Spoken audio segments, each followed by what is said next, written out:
Hello everybody, it's that time of year again where festivals start announcing their lineups for 2025. So we are going to do a download prediction video. We did one last year for Download Festival. I want it on the record that I actually got the 3 headliners for this year's Download Festival: Avenged Sevenfold, Queens of the Stone Age and Fall Out Boy. I just didn't have them all down as headliners. So I want it on the record that as headliners go, we're on a 100% win record. I also got Limp Bizkit, Shikari, While She Sleeps, Sum 41 from last year. So we're doing quite well. Let's see if we can keep it up this year. A couple of rules. We're not going to have anybody that's appeared in 2024. We're also not going to be allowed to pick anybody that is already confirmed for another UK festival. So that means no A Day to Remember, no Electric Callboy, because they're both at Slam Dunk. No Machine Head, Gojira or Trivium, because they are at Bloodstock. Any band that's lower down that tends to do a couple of different festivals, they will be allowed. This is all prediction, by the way. This is all based on intelligent guesswork. As you can tell, we've been to Download a few times over the years, so we've got kind of a basic understanding of how this festival operates, how it goes about picking its headliners, and its undercard. But in the last few years, in 23 and 24, that's kind of changed a little bit. The Download have a little bit of a different approach to the way they do things now, so we're going to be taking that into consideration. But this is all based off who's touring, who's available, you know, what's kind of like, what's going to sell the tickets for next year. So we'll work upwards.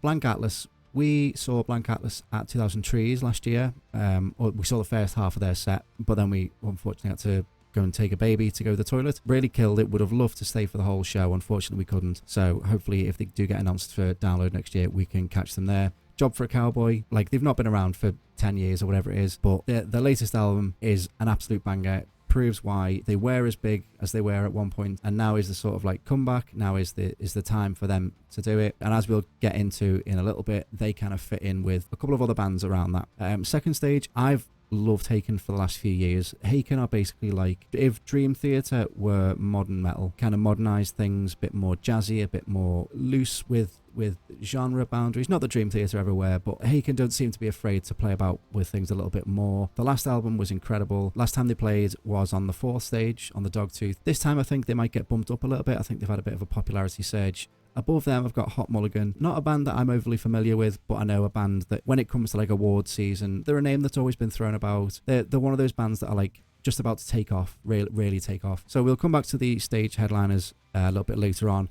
Let's move up then. Seething Akira, Hot Milk and Gwar. Now, on the second stage, Seething Akira, we missed them at Bloodstock. Unfortunately, we didn't get to see them. Hot Milk, we saw them at 2000 Trees this year, I believe. And Gwar. 3 very different bands, especially Gwar. Having a band like Gwar play after bands like Hot Milk and Seething Akira can only benefit those bands, because I think when you put too many similar bands on, you kind of make like an echo chamber a little bit. Whereas if you have, say if you're a Gwar fan and you're wanting to get quite close, right? So you think, I'll go down for the band before, I might get some food, take it in the crowd with me and a drink and stuff, so that I can just go straight to the front for the band that I want to see. Having a band like Hot Milk, you might watch Hot Milk and go, actually, yeah, these are pretty good actually. And then all of a sudden you are discovering new things. And I think that's the beautiful thing about festivals. So yeah, 3 bands there that are great in their own right, but I do think will blend together quite well. Kind of expose people to different styles, different genres, and just make it a fun day, basically.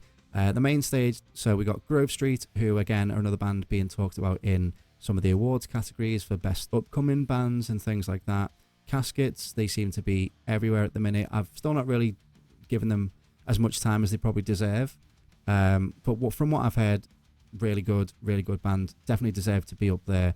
And I think, like, being one of those first few bands on the main stage, there are some bands that will thrive better in, like, the smaller stages in the tents. But then there are some bands that I think, you know, with the open air, and if the weather's nice in particular, that's just going to be, like, a great time for everyone. And then North Lane as well, a band that I still have yet to see, and Royal Republic.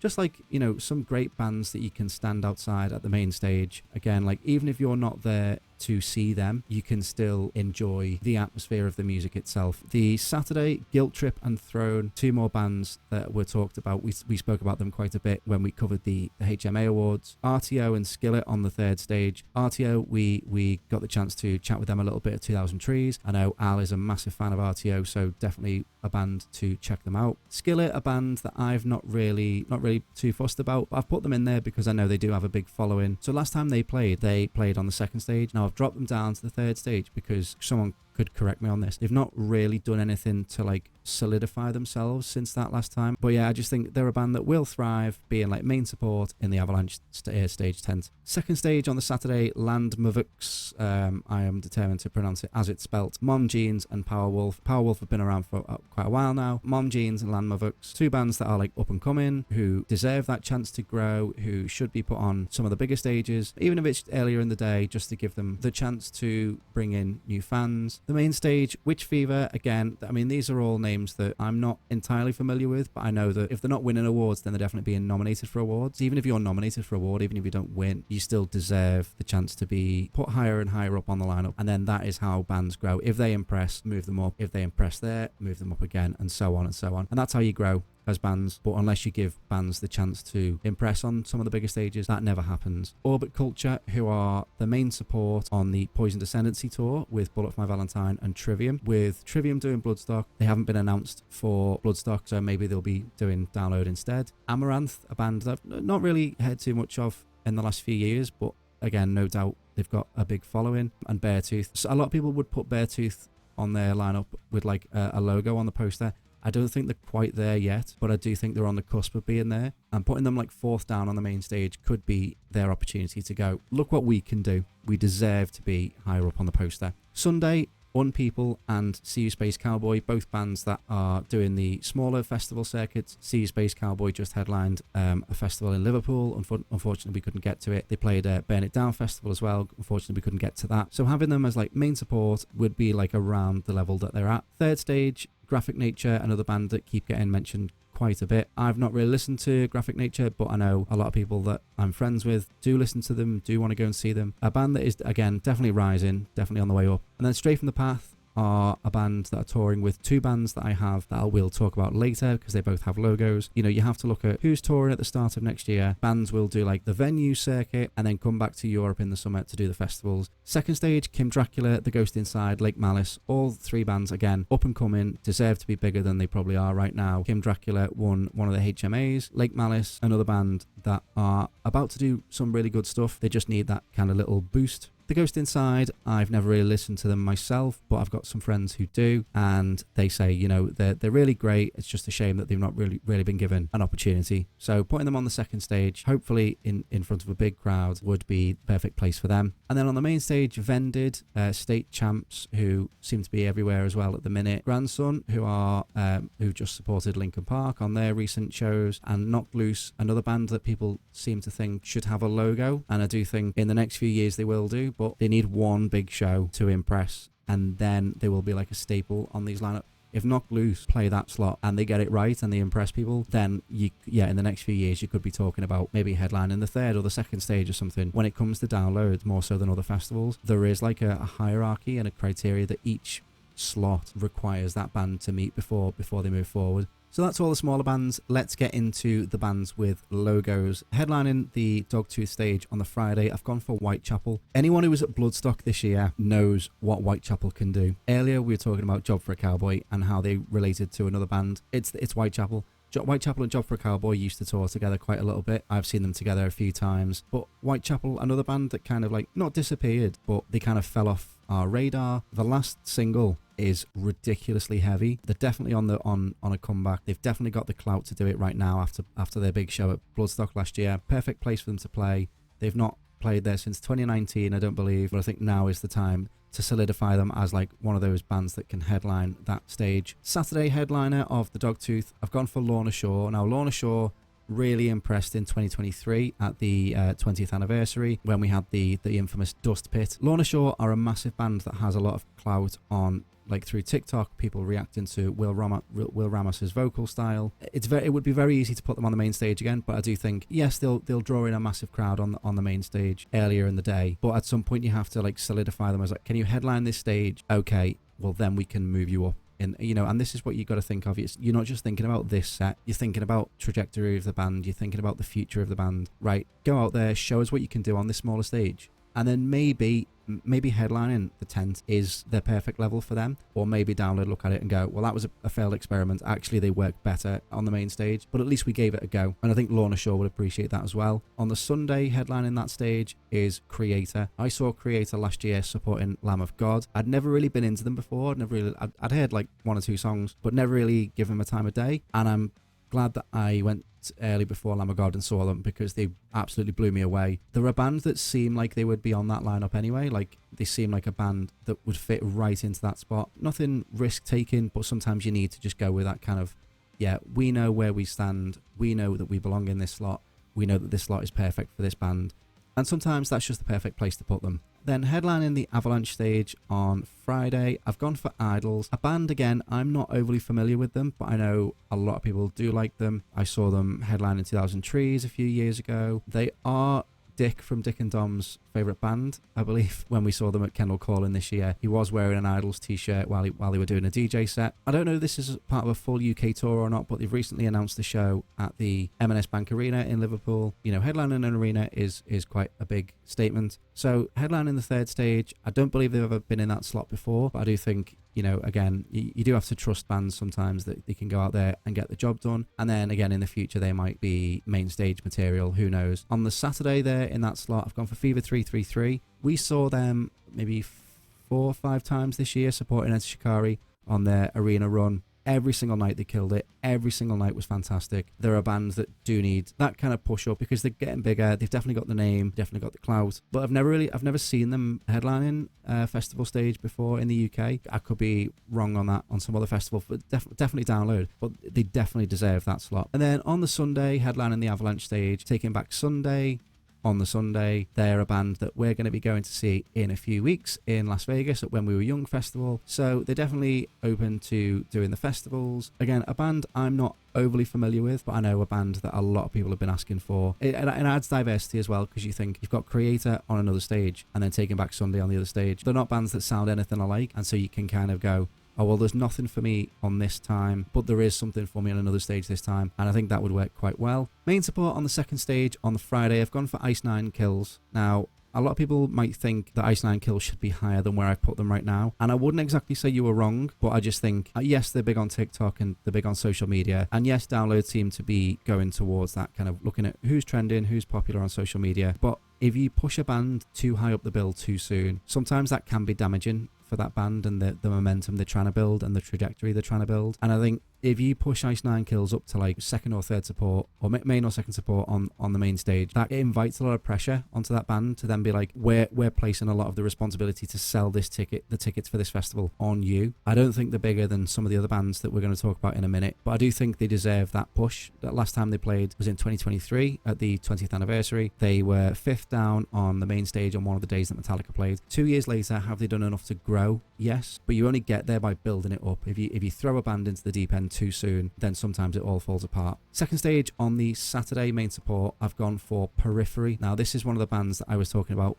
earlier when we said about Stray from the Path. They're playing Ali Pali with another band that we'll talk about in a minute. Now, Periphery are a very frustrating band for me because I love them, but they never tour the UK. They only do like one show in London. Once they've done that tour, hopefully they will be back to do the festival circuit. They've not been at Download for quite a while, so maybe that will factor in. They might think, but we'll do the biggest festivals to make sure we get the most out of each show. They're a band that I would definitely love to see. A band that definitely deserve to be there, and a band that have gotten massive compared to the last time they were there. Definitely deserve to have their logo on this poster. And then in the same position there on the Sunday, I've gone for Dropkick Murphys. Now this is kind of a bit of wish fulfillment. We saw them at Slam Dunk a few years ago, but we were a bit drunk, so we missed half the set. They are doing a UK tour in February, but we can't make that. So this is a little bit of wish fulfillment, but also I think you do have to look at the bands that, again, who's touring at the start of this year or over winter, who's got something to promote, who's got a reason to be there. Coming off the back of a tour that is doing quite well sales-wise by the looks of it, maybe, you know, they'll come over and do the festival circuit again. Very similar kind of attitude towards Wide Periphery there as well. So second stage headliners then, I think on the Friday it will be Papa Roach. They've just announced a couple of shows. I think it's London and Nottingham, and then they announced the Liverpool show. If people are paying that kind of money to go and see Papa Roach do a couple of arena shows around the UK, then they will go see them if they headline the second stage at Download. I don't know the exact ins and outs of the contract about Download Festival, but part of the criteria for some of these bigger slots is, can you sell out arenas? Can you sell out multiple arenas? If they can sell out 3 shows, if they're able to sell out arenas like that, then they're definitely a band that deserves to be up there. Originally, my first draft of this poster had Papa Roach a little bit further down, but then having seen how well that tour is doing, then of course they deserve to be up there. Maybe I underestimated them, I don't know. Headlining the second stage on the Saturday, I've gone for Bad Omens. Now, Bad Omens was supposed to play Download this year, but had to pull out due to illness, I believe. And I think they said as part of that statement that they were aiming to come back next year. They probably will do. I think they probably rescheduled a lot of the shows they were supposed to be doing last year for this year. They were supposed to headline the second stage, so I put them in just the same slot on a different day. There's no reason why they don't deserve to be there, because they've already been booked for that slot. Fairly obvious choice. A lot of people will go and see them. No more needs to be said, really. And then on the Sunday in that same slot, I've gone for Bullet for My Valentine.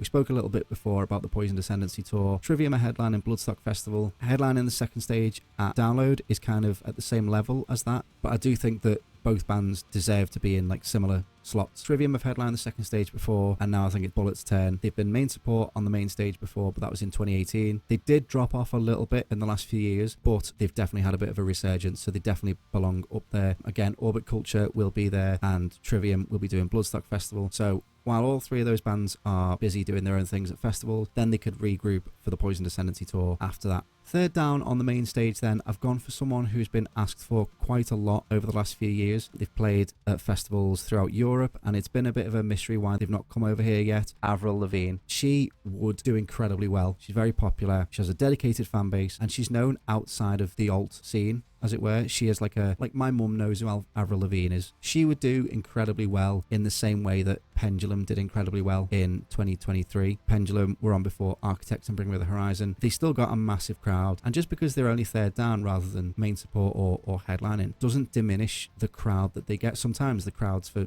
some of the smaller bands are more intense. It is a bit of a mystery why she's left out the UK on some of her festival runs in the last few years, but maybe this is the year that Download managed to finally get her over. On the Saturday in that same spot, now we've spoken about Stray From The Path, we've spoken about Periphery.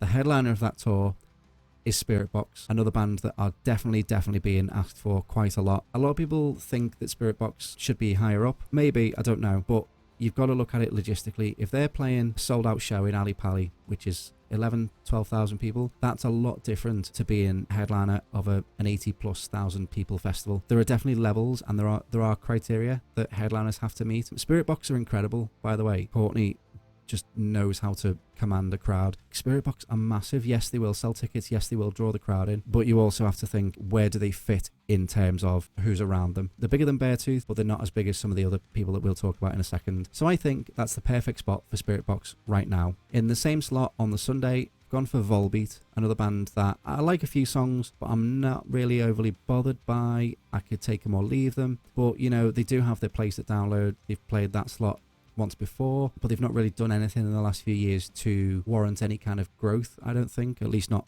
from what I've seen anyway. But, you know, they deserve to be there. They do sell the tickets. They are definitely Download favourites because they've been there quite a bit. And if there's nobody else on at the same time, yes, I probably would go and see them, get a pint, get some food maybe. It's that kind of, you know, like late evening, tea time kind of band where a lot of people do go and get food and just chill out a little bit while they kind of save their energy for the headliners. At least you do once you get to your 30s anyway. Main support on the Friday, I've gone for Sleep Token. Out of all the bands that we've spoken about so far, maybe apart from Bad Omens, because that would be a rescheduled show, I think Sleep Token are the most likely. Maybe not in this exact slot, maybe they will headline the second stage, I don't know. If they're selling out Wembley in 10 minutes, they definitely deserve to be up there, and part of that, as we spoke about before, part of like the Download contract will say, if you can sell out this show, then you deserve to be here. If you sell out this, or if you sell this many tickets, you deserve to be here. Even though Sleep Token will sell out a tour, an arena tour in the UK, I don't think they're at that level just yet to headline. And I only say that because, yes, Take Me Back to Eden was the biggest album of 2023. Yes, they are one of, if not the biggest band in the alternative scene right now. But do they have the longevity, or is just going,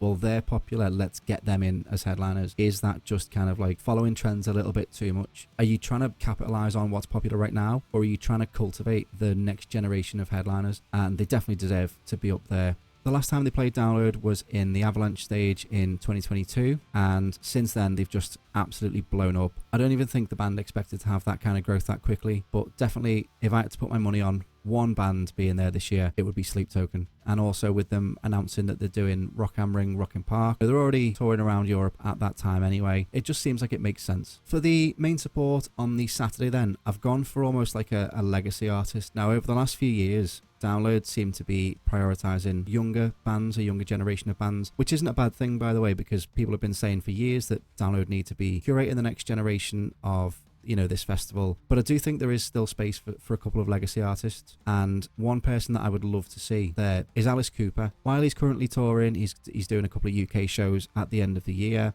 He's not played Download since 2011 and definitely deserves to be back at least one more time before he can't do it anymore. And he would definitely, like, the theatrics of his stage show would definitely fit in with some of the more outlandish things that Download has seen over the last few years. But I do think Saturday evening should be almost like a legacy spot, and then that's Download's way of saying, here's someone like a classic artist, here's like the big name from like the 70s or the 80s or whenever, to fit in around, you know, look at all these incredible bands that were inspired by this artist. Maybe not as headliners, but I don't think he's got a catalogue that would be big enough for him to headline Download, and that might be blasphemous, I don't know. But I just think that would be a really good spot for him, and especially, you know, he's not getting any younger. That might be his last ever time at Download. To have him in sort of like a legacy spot would be perfect. In the main support slot on the Sunday, I've gone for a band who are very beloved by the Download community. I've gone for Skindred. Now, yes, I think they did like 4 out of the last 5 downloads or something like that, but they are just so fun that regardless of how, like, they could play, there is like a joke in the Download community that Skindred could play every year and they would still get one of the biggest crowds of the weekend, and I genuinely think that's true. The Newport Helicopter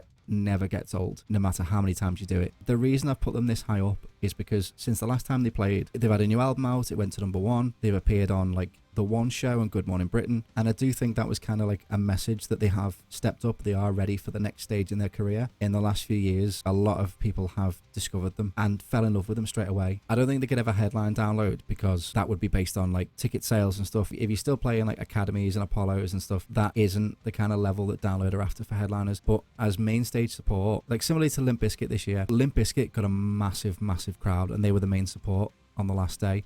I think Skindred could be that band that goes, we know you're all knackered, but we want to see you give everything. And I think Skindred would be perfect for that slot. So before we get into the 3 headliners then, I just want to go through who won't be there. Now, a lot of people have been saying Iron Maiden will be there because it's the 50th anniversary of the band and stuff. Iron Maiden have just announced a couple of UK shows in June, which basically rules them out because with Download headliners, they have a bit of an exclusivity contract. There has never been a band that plays shows outside of Download in the UK in the same month. So that basically rules Iron Maiden out. Foo Fighters, a lot of people said they were on my original prediction, but Foo Fighters are taking a bit of a break because Dave is a naughty boy, so I don't think that's going to happen. Guns N' Roses, not a band that a lot of people have been speaking about with their predictions, but Slash has said that 2025 is going to be the year of Guns N' Roses. He's in the studio with Miles Kennedy and the Conspirators for the first few months of next year, recording a new album with them. He said, or he alluded to the fact that Guns N' Roses are going in the studio to record a brand new album. Originally, I thought that when he said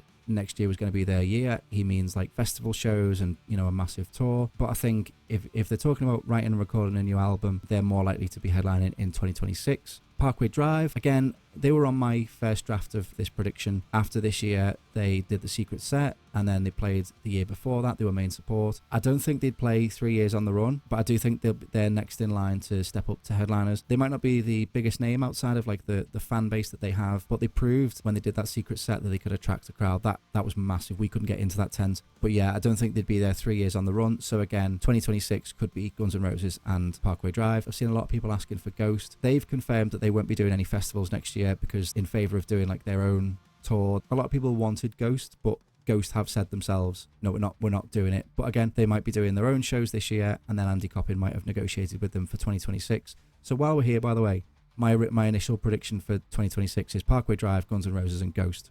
There you go. And finally, My Chemical Romance. Now, according to some sources, the contract was close to being signed with My Chemical Romance for this year, but it couldn't materialize for whatever reason. We're going to see them in a few weeks' time at When We Were Young Festival in Las Vegas, so we'll ask them while we're there. So with those out the way, let's get into who I think will headline Download 2025. I don't want Slipknot there, but I think they will be, only for the fact that they're doing the massive 25th anniversary tour of their debut album. They've already confirmed for Rock am Ring, Rockin' Park. Andy Copping loves Slipknot, and Slipknot love Download, and I'm not saying that they don't deserve to be there again. Like Sleep Token, it feels like they're almost nailed on to be there, but they only headlined 2 years ago, and this is a problem I have with Slipknot. I've been to Download. Next year will be my 12th year. 2013, 2015, 2019, 2023.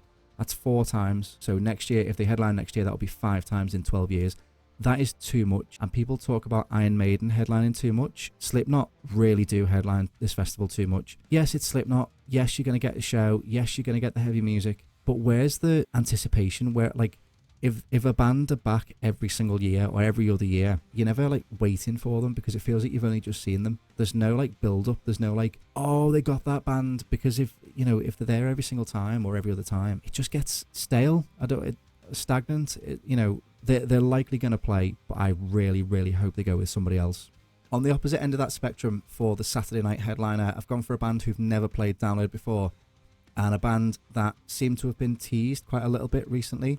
Green Day, a band that I would definitely love to see headline Download, a band that a lot of people have been asking for a long time. Apparently Download have been after them for a long time, and it's just never materialized. Green Day keep getting announced for all these other European festivals. They are going to be in Europe that weekend. Download tweeted that picture of the stage with the green fireworks and saying "Wake us up in June" or something like that. It was like very cryptic clue. A lot of people took that as confirmation that, oh, wake me up when September ends, wake us up when Green Day get announced, that kind of like loose connection. What I will say to that is, last year Andy Copping tweeted a picture of the Download dog with the Black Parade uniform on and put hashtag My Chemical Romance or whatever it was, or hashtag Black Parade, leading everybody on a wild goose chase that My Chemical Romance were going to be the secret set. Obviously that wasn't the case. I do think they are more likely than they've ever been. They're in Europe at the time. The last couple of years that they did the Hella Mega Tour, they did a couple of shows this year, I think it was. And I do think now would be a great time for them to finally, for whatever reason it was that they've avoided Download in the past, now finally put that to rest and just come and do it. And finally, to headline the Sunday night, I've gone for Linkin Park. Now, this is another one that seems maybe a little bit too obvious, but there is always the chance that they'll go and do Reading and Leeds instead. Andy Copping was at the London show. He was also at the LA show. He was also at the announcement show. So Andy has clearly known about this for a long time, and a lot of people have said, well, it probably won't be Linkin Park because they've only recently just announced all these shows, and Download normally books their headliners way in advance. Do you really think that you just book the O2 Arena on a whim? These shows that Linkin Park have just done have been in the works for the best part of 8 months, as confirmed by Mike and Emily. If Andy Copping knew about the reunion, he knew all the information about this reunion before even the countdown started. You really think that Linkin Park or their team wouldn't have got in touch with Andy and said, hey, just to let you know, by the way, we've got nothing confirmed right now, but we'll be available for festivals next year? Do you really think Andy Copping wouldn't have jumped at the chance to get Linkin Park? I really do think that Andy has gone all out and just gone, we'll give you what you want, just come and do the festival. Mike has said that they're going to be extensively touring next year. I don't think they'll do like a full European tour just yet. I think that might be a 2026 kind of thing, but I think the European festival circuit in the summer is definitely on the card. It is a toss-up between Reading and Leeds and Download, but I do think Download just edges it because they have that history there. Linkin Park have headlined this festival 4 times before, and they might want to play a UK festival that just feels a little bit more familiar for the first time back around. So that was my prediction for Download Festival 2025. What do you think to this lineup? Do you think I'm onto something, or do you think I'm completely wrong? Let us know in the comments down below. Let us know if you'd go to this if this was the lineup. Or let us know who you would like to see there as well. We've got some massive videos that we're doing between now and the end of the year, so if you want to see all that good stuff, click subscribe down below. Come and follow us on all the social media, the links are in the description. Thanks very much again for watching, and we will see you in the next one. Toodles! Hi everyone, hope you enjoyed that video. Thank you very much for watching all the way to the end. If you want to see something similar to this, then you can click on the link here. If you want to see something very different to this, then you can click on the link here. And if you haven't subscribed already and you want to, you can click on the link here. If you want to come and follow us on social media, you can click on the links in the description down below. Thanks again for watching, and we'll see you in the next one.